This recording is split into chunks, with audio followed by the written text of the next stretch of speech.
Hey everyone, it's Ivan with kitbadger.com, here today to talk about incorporating video into your firearms training. I'm going to start with, if you want to make cool guy videos for Instagram or anything else, go after it, have fun with it. What I want to speak to though is incorporating video into training to get things out of that training session that we otherwise wouldn't have the opportunity to get. To that end, it might not be something you incorporate all the time, but I do think there's value there.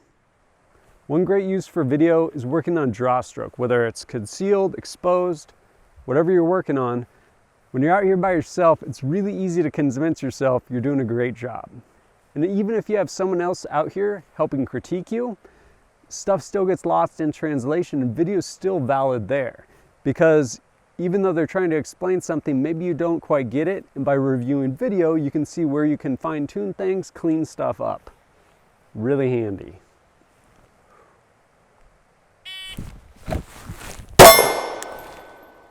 Using video, we can self-critique. It allows us to see exactly what we're doing. With the drawstroke, am I drawing out and then presenting, pressing the pistol straight out, or am I doing this big bowling action, which I don't want to be doing?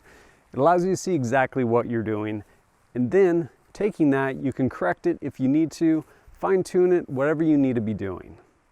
When it comes to recording, sky's the limit, tons of different cameras, mounts, everything like that. One thing I don't really care for is GoPros because it's a big square block. What I've used in the past are the contour cameras, a couple different reasons. One, on the top, there's a big switch. Slide it forward, that's it, it starts recording.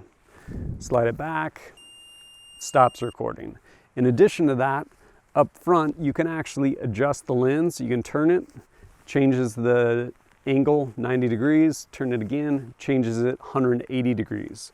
Where this comes into play is because this is streamlined, I can mount it different places.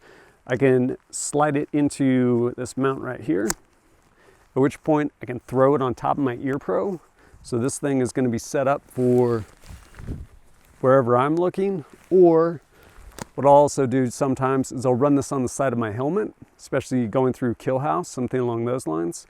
Or you can even throw it on a rail section on a rifle, whether facing away from you or even facing towards you. Speaking of kill house, I find filming to be invaluable, whether the camera's mounted on you, your person, your weapon system, or someone else is filming, really, really valuable. If you haven't shot in a kill house, shoot house, however you want to phrase it, it can be overwhelming. Tons of stimulus moving through, and especially depending on how big the structure is, by the time you come out the other side, you may have a hard time remembering what happened in the first room you went into. By having video, you can go back and review all of that. Video also allows us to never forget the mistakes we made. They're there forever on video.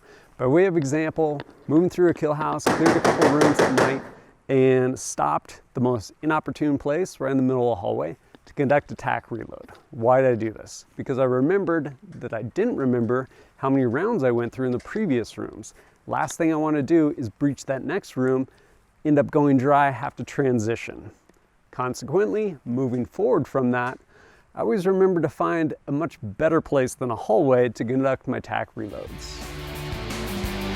I never sing no never, I only shout. We're coming through forever, without a doubt. Like a machine gun trigger, you better watch out. Yeah, transplants don't give a fuck, that's where we're at. So, here we come with the original style. I said, who the fuck are you? I've been here for a while. I got the Steelers, AFI, LFP, and Crystal Sound. Transplants are fearless and the most original.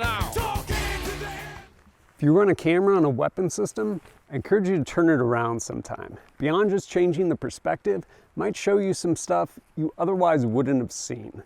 By way of example, I realized that while making entry sometimes, my trigger finger would kind of float around right as I was making entry. Does this matter? Maybe, maybe not.